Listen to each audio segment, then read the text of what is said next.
En quoi consiste le métier d'espion? Vous avez failli déjà mourir? Vous avez une couverture? Vous avez sûrement eu des cascades ou des trucs, pour vous sortir de panade? Je suis pas de mauvaise haleine au moins. Vraiment? Bonjour, je suis Olivier Mas, 15 ans passés à la DGSE et je me retrouve cet après-midi, place de la République. J'espère avoir des bons moments pour rencontrer les passants qui pourront me poser toutes les questions qui leur passent par la tête. En quoi consiste le métier d'espion? Le métier d'espion, c'est un officier traitant, on appelle ça officier traitant dans la DGSE, et donc on va essayer de recruter des sources humaines. Donc c'est un dialogue entre l'officier traitant et quelqu'un qu'on veut séduire et convaincre de travailler pour soi. C'est un proche du président, c'est un général des services de renseignement d'un pays adverse, et on va essayer de le recruter. Et une fois qu'on l'a recruté, on lui pose des questions et on le fait travailler. Tout ça en clandestinité, caché, pour pas se faire prendre par les méchants autour. Comment on devient espion, à la DGSE? Sur volontariat. Donc les militaires, moi je suis un ancien militaire, donc c'est sur dossier volontariat entretien. Et puis les civils, eux, ils doivent faire passer un concours Ah qui oui, a été d'accord. assez sélectif. Ouais. Vous êtes un bel espion. On dit pas qu'on est beau. Je suis Mettez-le. un peu sourde mais pas aveugle. Alors, Dans l'imaginaire des gens, comment ils voient le métier d'espion? Est-ce qu'il correspond un petit peu ou s'il y a un décalage il y a considérable? toujours un peu un décalage, mais je trouve que grâce à une série comme Le Bureau des légendes, qui donne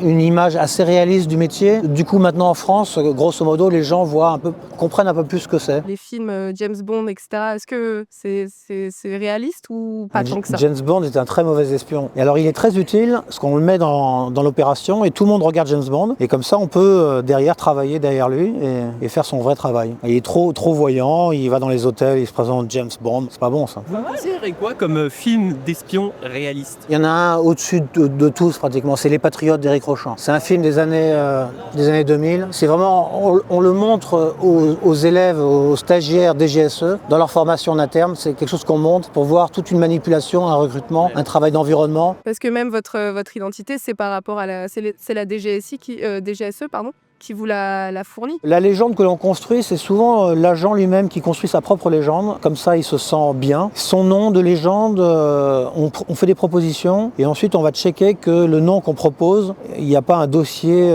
police, un trafic, etc. pour pas que le nom fasse résonner, qu'il y ait une lumière rouge qui s'allume lorsqu'on passe les frontières. En fait, j'ai mon cousin, Ouais. qui était mon cousin, pas mon cousin germain, mon cousin. Quand je pense à un espion, je me dis, vous êtes camouflé avec des barbes, des mentons en plus, ou je sais pas. des Donc choses comme ça. non, parce qu'on serait ridicule avec une postiche, etc. Mais c'est vrai que je voulais gommer le fait que j'étais militaire. Les premières années, je m'étais fait pousser des rouflaquettes. Donc j'étais imberbe et je m'étais mis des rouflaquettes. Et donc personne ne pensait que j'étais militaire. C'était laid, hein, je trouve, ça m'allait très mal. Mais c'était très efficace pour gommer mon passé de militaire. Il était dans l'armée, il a fini colonel avec plein de trucs. Ok. Mon frère pareil. Moi j'ai terminé colonel aussi. Hein. Je vais vous dire un truc, Ouais. moi je suis corse. D'accord. D'accord. Vous avez failli déjà mourir ou vous blesser gravement ou des choses comme ça? J'ai jamais craint vraiment pour ma vie, sauf à une période où j'étais au Liban, je travaillais sur un dossier où mon collègue, avec qui je travaillais pas, mais c'était un Libanais, qui lui a été assassiné par un attentat à la voiture piégée par le Hezbollah. Et donc c'est une période quand même où je me demandais, tiens, je peux peut-être être le prochain sur la liste. Et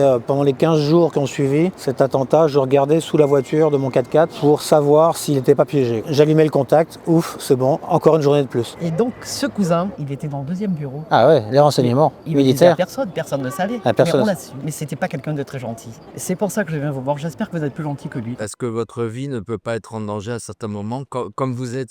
Boum. Un attentat. Est-ce qu'il y a des représailles qui sont possibles ou... Donc il y a un certain petit risque. En tout cas, j'ai fait l'objet de tentatives de recrutement. Il y a des services étrangers, russes en particulier, par 2 fois, qui ont essayé de me recruter. Vous n'avez pas été tenté? Ça m'aurait amusé de faire un agent double, vous voyez, essayer de manipuler, de dire oui, je veux travailler. Vous avez sûrement eu des cascades ou des trucs, pour vous sortir de panade? Quand ça se passe bien, il n'y a pas besoin de faire de cascade, de sortir, de sauter de sa voiture en marche ou sauter d'un train, etc. Mais dans l'entraînement, en tout cas, quand je suis parti dans une zone sensible pour la DGSE, j'ai été formé à la conduite rapide, à tirer d'une voiture en marche, à faire une tête à queue, etc. Si jamais je tombe nez à nez sur un barrage de police ou un barrage de talibans ou je ne sais quoi. Et donc, demi-tour, frein à main, Voilà, j'ai appris à faire ça. Comment définiriez-vous le stress? Eh ben, le stress, c'est quelque chose qu'il faut cacher. C'est pour ça que je présente toujours la stratégie du canard. Il faut faire comme le canard, il faut être très calme en surface, même si en dessous on barbote. Donc le stress, il est très présent dans le boulot, mais il faut essayer de ne pas le montrer, quoi. Quelle est l'infiltration la plus dingue que vous avez faite? Alors, qu'est-ce que je peux dire là-dedans, sans me faire arrêter? En zone sahélienne, c'était long, parce qu'il fallait aller près d'une zone frontière, avec peu d'accès, pas de train, donc juste un bus.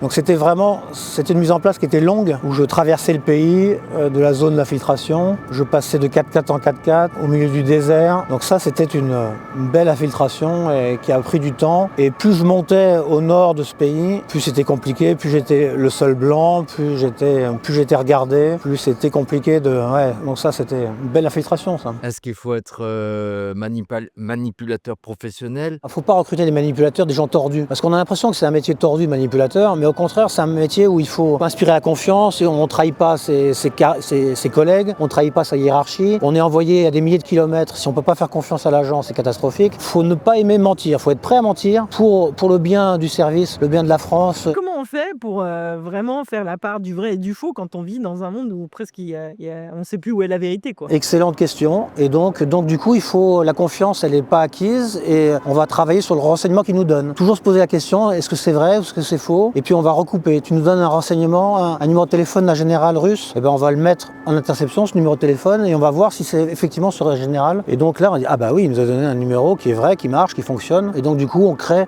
la confiance avec la source. Comme ça. Mais est-ce que ça vous est déjà arrivé une fois qu'une source découvre qu'il y avait anguille sous roche? J'ai eu 2 périodes dans ma carrière. Il y a une première partie de carrière où j'étais sous légende, c'est-à-dire que j'avais un faux métier, un faux nom. Donc là, je montais beaucoup plus. Et donc j'étais prof d'histoire et je faisais de l'humanitaire. Là, il valait mieux que les gens se rendent pas compte de qui j'étais vraiment. Il y a eu des gens qui ont eu des doutes, mais ma couverture n'a pas été grillée, comme on dit. Après, dans ma deuxième partie de carrière où j'étais officier traitant, je recrutais des sources, bah là, les gens savaient que j'étais un espion. Est-ce que vous êtes déjà fait découvrir? Alors, ma couverture n'a jamais été grillée, mais dans une zone en Asie du Sud-Est, j'ai rencontré un ancien collègue des forces spéciales qui m'a reconnu et qui m'a dit « Ah, Olivier, Olivier !» Alors, je faisais celui qui ne le reconnaissait pas ou je me disais « Vous me prenez pour quelqu'un d'autre ?» Donc je le croise sans réagir. Et donc là, il me regarde, il dit « Mince, j'ai dû me tromper ». Et puis il me dit « Non, Olivier !» Voilà, donc c'était un peu désagréable. Et puis ça s'est arrêté là et ma mission, je crois que les gens autour ne percutaient pas, n'ont pas fait attention et donc j'ai pu continuer ma mission sans avoir besoin d'être exfiltré. Je suis pas de mauvaise haleine au moins. C'est bon. Je m'égare, j'ai 80 ans, je me crois tout permis. C'est possible que vous ayez recruté quelqu'un qui soit lui-même en filature ou qui soit lui-même en trahison vis-à-vis de vous aussi, parce que... Un agent double. Ouais, c'est ce qu'on appelle ça. Ça arrive, c'est ça. Parfois on recrute quelqu'un et pof, on s'est fait manipuler par un service adverse. Et d'ailleurs, c'est l'histoire de mon roman d'espionnage chez Flammarion, Le Walk-in. Et donc c'est quelqu'un qui arrive, qui est volontaire et qui dit j'ai du renseignement génial à vous donner. Et peut-être que derrière, c'est la question qu'on pose. Est-ce que c'est un vrai ou est-ce que c'est une manipulation? Que vous parlez un max de langues différentes, ça doit quand même être vachement utile, non? Ah oui, c'est utile. Alors, donc moi je suis très fonctionnel en anglais, mais c'est tout. Alors je travaille un peu d'arabe pour me rendre sympathique en arabe, mais pas plus que ça. Si j'avais des sources en arabe que je devais traiter, j'avais un interprète ou un interprète. Où est-ce qu'à part la Serbie, vous avez fait votre métier? Alors, ouais, je peux pas te dire ça extrêmement précisément. Voilà, pour secret défense, etc. Asie centrale, Moyen-Orient et zone sahélienne. Quel souvenir d'espion, si vous pouvez en raconter un, était le plus cool pour vous, en tout cas le plus marquant? Mais peut-être que c'est pas forcément quelque chose de très sexy ou impressionnant ou filmable ou cinématographique. C'est peut-être la première fois où j'ai passé ma première frontière avec, donc c'était à l'aéroport de Paris, avec un douanier, et je lui présente mon faux passeport. Je vois que c'est mon faux nom là-dessus, fausse date de naissance, fausse adresse, mais c'est ma photo. Et donc il y a quand même une petite tension parce que le douanier, il est formé à regarder droit dans les yeux la personne qui tend son passeport et essayer de détecter un décalage, une crainte, une tension, un stress. Et en plus, j'avais des piles de billets parce que j'allais dans une zone où il n'y avait pas de distributeur d'argent, donc j'avais plein de billets sur moi. Donc là, c'était un moment de tension et d'excitation. Et comme ça passait comme comme une lettre à la poste. Et je me suis dit, waouh, ça y est, c'est parti, ma mission commence. Comment vous arrivez à trouver un équilibre entre cette vie-là qui est quand même assez particulière et votre vie privée, personnelle? C'est compliqué, mais les enfants, on leur dit pas la vérité, souvent, parce que sinon, à la cour d'école, ils vont dire, mon papa, il est espion. Et le conjoint, il sait qu'on travaille pour l'espionnage, pour un service de renseignement, donc on parle pas de son travail. On essaie de parler littérature, cinéma, balade, pays dans lequel on est, ce qui n'est pas forcément malsain pour développer une vie de couple. Vous êtes du coup à la retraite? Je suis un jeune retraité D'accord. dynamique. Ça se voit absolument pas. J'ai une activité professionnelle qui est autour du coaching, de l'écriture. Je suis très présent sur les réseaux sociaux. Vous êtes à visage ouvert aujourd'hui, du coup c'est plus quelque chose qui est grave entre guillemets ou dangereux pour vous? Au début, le service préféré, quand je suis passé de l'ombre à la lumière et dans les réseaux sociaux, dans les livres, je vous montrais que mes mains. Donc du coup j'étais caché. Et ça, le service préférait. Et puis à partir du moment où je suis apparu dans les médias et à la télévision, ils ont moins bien aimé. Qu'est-ce qui se passerait selon vous si vous leakiez des informations confidentielles sur ce qui vous est arrivé? Je suis toujours tenu au secret de mes anciennes fonctions et je serai immédiatement condamné. C'est l'article des traîtres en fait, c'est rupture du secret défense et c'est, je ne sais plus, 270 000 €, 300 000 €, 20 ans de prison. Et vous allez trouver où Mon plaisir? Le plaisir, oui. L'excitation du renseignement, la matière du renseignement, la matière du secret, la matière de découvrir des choses qu'on nous cachait. C'est le plaisir. C'est ça aussi la culture du pays pour lequel... Ah ouais, c'est ça, le voyage, découvrir les gens. C'est ça aussi la simple découverte des gens sur lesquels qu'on n'aurait pas, et puis infiltrer profondément dans des pays, on reste longtemps, on apprend à connaître les gens, les cultures, j'adore ça. Ouais, je comprends. C'est pas forcément négatif quoi. C'est ça, non. Approcher les gens. Moi je trouve que c'est des cultures très positives. Les espions, je les ai trouvés, c'est des gens bien en général quoi.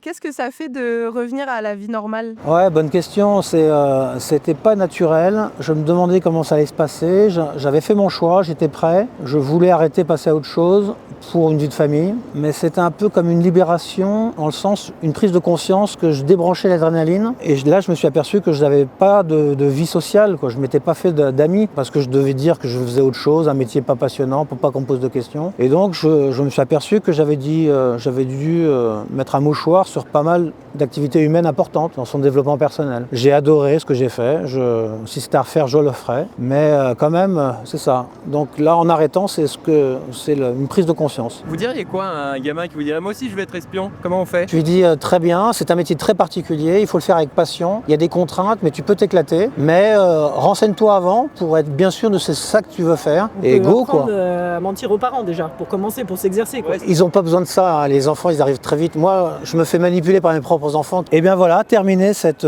séance de questions-réponses avec les gens. Je dois dire que j'ai adoré ce moment, c'était très sympathique. Et je trouve que c'est vraiment un retour sur mon ancien métier, parce qu'on aime les gens, on aime leur histoire, on aime les questions, on aime les écouter. Et donc là, il y avait ce côté deux par deux, les yeux dans les yeux. Les confiances, on se fait des confidences, on se parle. Très intéressant, les questions étaient sympas. Aujourd'hui, j'ai plein de projets, c'est ça qui m'amuse. Récemment, donc, j'ai sorti mon premier roman d'espionnage aux éditions Flammarion, Le Walk-in. Et puis sur les réseaux sociaux, j'ai une nouvelle formule qu'on peut me trouver sur YouTube, Instagram, TikTok, même TikTok. J'ai une série sur conseils d'espions, des astuces pour la vie de tous les jours, la vie personnelle et la vie professionnelle. Donc maintenant, en passant, abonnez-vous à Vive.